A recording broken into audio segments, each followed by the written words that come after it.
मेरा नाम राजेंद्र सविता है। मैं उन्नाव का रहने वाला हूँ और पिछले काफ़ी समय से मैं सनातन के ऊपर रिसर्च कर रहा हूँ। ईश्वर सर जो है वो हमारा अस्तित्व है। जैसे इस सृष्टि में अगर हम बात करें हमारी चीज़ों को लेकर के, तो हमारा जो इकोसिस्टम है, कहते हैं तीन फ्रेम में डिवाइड है।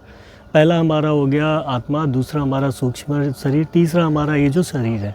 इस शरीर में आने के बाद ही हमें इस सृष्टि के लिए और इस ईश्वर के लिए हमें कुछ करने को मौका मिलता है।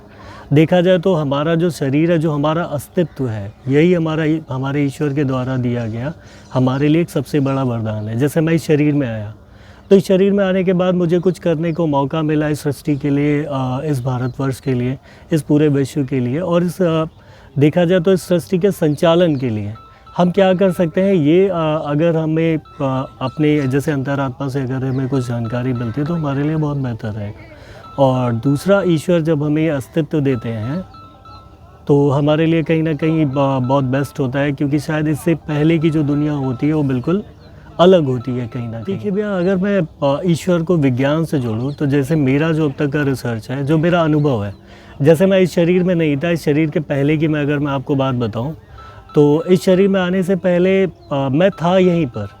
जब मुझे सूक्ष्म शरीर नहीं मिला था तो भी मैं यहीं पर था, जब मैं परमात्मा में विलीन था तो भी यहीं पर था।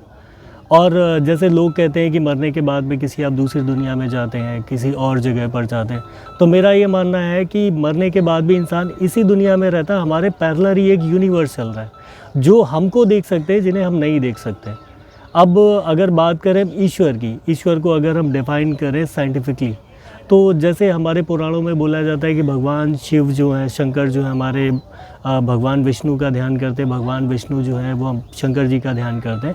इसका एक साइंटिफिकली रीज़न ये है कि जैसे हम अपने ऊपर ले तो हमारा शरीर एक यूनिवर्स है।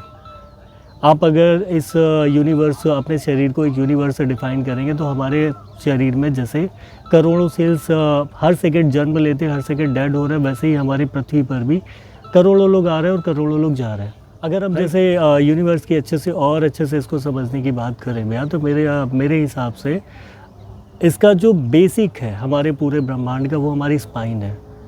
स्पाइन के जो हमारे चक्र हैं, जैसे एक सृष्टि के सृजन के समय स्टार्ट में एक हमारे पुराणों में कथा सुनाई जाती है, लिंगोद्भव की कथा।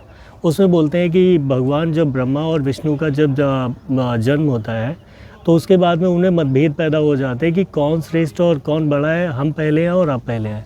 तो इसके बाद में क्या होता है, भगवान शंकर आते हैं और वो एक रेखा खींचते हैं। कहते हैं एक रेखा होती है और भगवान विष्णु को बोलते हैं कि आप नीचे जाइए, और भगवान ब्रह्मा जी को बोलते हैं आप ऊपर जाइए। तो ऐसा करते हुए क्या है, जब दोनों लोगों को उसका और छोर नहीं मिलता, वो वापस आते हैं, तो ब्रह्मा जी उनसे झूठ बोलते हैं कि मतलब मैंने इसका छोर पा लिया है। भगवान विष्णु कहते हैं मुझे नहीं मिला। तो भगवान शंकर उसका ब्रह्मा जी का सर काट देते हैं, राइट। तो होता है क्या भैया, जब भगवान शंकर मतलब ये जो मतलब ये रेखा थी, रेखा नहीं थी, बेसिकली स्पाइन थी। आप किसी भी जानवर को उठा लें, आप कुत्ते को ले लें, मुर्गे को ले लें, इंसान को ले लें, पेड़ को ले लें, सब में बेसिक जो है वो स्पाइन ही है। तो इस पूरे ब्रह्मांड का जो बेसिक है स्पाइन है। और जो हमारे 7 चक्र होते हैं जो हमारे बॉडी के, ये हमारे ब्रह्मांड के हर एक सृजन को, हमारे शरीर के सृजन का, सबका बेसिक सिद्धांत ही है। अगर इसको मैं प्रूव करना चाहूँ तो मैं प्रॉपर इसको आपको प्रूव करके दिखा सकता हूँ कि ये कैसे बेसिक है। कैसे भगवान शिव ने मतलब काशी चुना, क्या उज्जैन का हमारे क्या महत्व है, और अयोध्या में भगवान राम ही क्यों जन्मे हमारे, ये तरह तरह की चीज़ें उससे डिफ़ाइन हो जाएंगी। भगवान राम ने रामेश्वरम में ही जाके भगवान राम की पूजा क्यों की। भगवान कृष्ण ने भगवान कृष्ण के का अंतिम संस्कार जो हुआ था वो आपका आपका गुजरात में हुआ था, राइट। फिर उनका वो जो हृदय होता है, कहते पूरी चिता जल जाती है, फिर वो धीरे धीरे हृदय उनका नहीं जलता, वो लट्ठे का रूप ले लेता है और वो लकड़ी घूमते घूमते उड़ीसा आ जाती है। तो उन्होंने उड़ीसा ही क्यों चुना?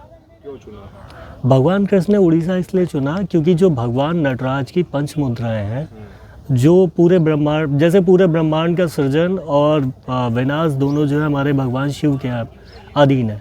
तो ये जो पूरा ब्रह्मांड है, अनंत ब्रह्मांड, ये भगवान शिव का, भगवान नटराज की 5 मुद्राओं के अधीन है, जिसमें से एक मुद्रा जो सृजन की मुद्रा है, उनमें उनका जो दायां पैर है वो उड़ीसा के जगन्नाथ मंदिर पर ही जाकर पड़ता है। अगर आप उस मुद्रा को डिफाइन करेंगे तो भगवान कृष्ण ने अपना हृदय भगवान शिव के चरणों में रखा हुआ है। और भगवान राम जो है रामेश्वरम, जब आप भगवान नटराज के सृजन की मुद्रा में जाएंगे तो भगवान शिव का जो चरण है, हमारा लेफ्ट पैर है, वो हमारा रामेश्वरम में ही है।